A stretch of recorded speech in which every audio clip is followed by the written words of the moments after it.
last game, you guys were out rebounded on the defensive boards, 45 rebounds for Denver.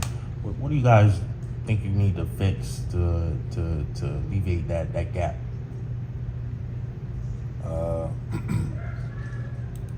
Force them into difficult shots, and when they miss, get the rebound.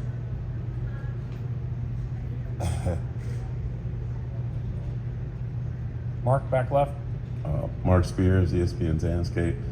What's it like being around Tyler right now? Where is his spirits at? And I mean, can you imagine just kind of mentally what he's going through, not being able to participate at this level? And have some hope that he will get to.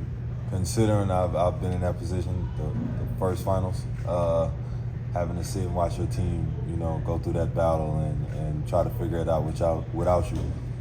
But I think he's in good spirits. He's definitely inching his way back. But the biggest thing is him getting healthy at the end of the day. So we want him to be fully healthy. So when he does return, if he does, we'll have that same Tyler, during the season where he was being that bucket getter that we know him for. I can't hear you, bro. How did you get through it? How did I get through it? Yeah. I mean, me personally, it was just I had to be on the court in a different way. So that was me talking on the bench, me giving energy, anything I could do that will put me as close on the court as possible. Dan here on the right. Dan Devine, Yahoo Sports. The way that Jokic shoots the ball, I imagine creates some challenges for when you're deciding like how hard to close, when to close short. So what goes into that decision-making process for you? I know it got you on the pump and go a couple times last game. What goes into that decision-making process? Hey, Jimmy! There's Kyle. Biggest thing is just read and react. Easier said than done, obviously, but pretty much read and react and watching film. Joe on the left, front. Hey, Ben. Joe Varden from The Athletic. There's been a few times throughout the playoffs when you guys have faced some adversity, and Spo says, well, we're fine, we have a gnarly team. What is gnarly team? What do you think that means? Like, why would he say that? One, it's Spo. So that's only a Spo term. But we've been through so much this season. Ups, downs, good, bad. A lot of you in here probably never thought we would be in this position right now. So I feel like that's what he means when he says a gnarly team. Michael up front. Michael Pete on the Ringer. Your screens are such an important part of Miami's offense. I'm just wondering, does it matter who the ball handler is and how you set them, and just how have you improved as a screen setter throughout your career? Watching film, watching some of the great screen,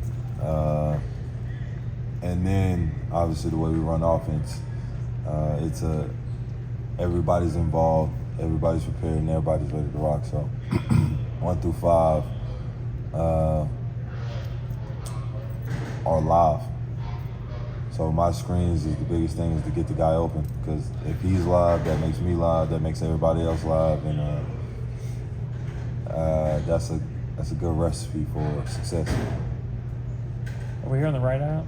Mark Starr with Miami Times. UD and Nikola Jokic, their birthdays are both on Friday. I'm curious, are you getting them the same birthday gift, or how do you differentiate what you get them? I didn't even think about that. What's today? Wow, that's tomorrow. You don't got a lot of time for that.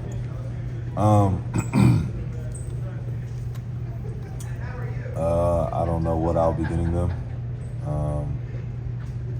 I'm pretty sure they're fine. If we don't get them anything, the biggest thing is we'll be playing on their birthday. So, coming in this building and getting a win, I feel like they'll both be happy with that.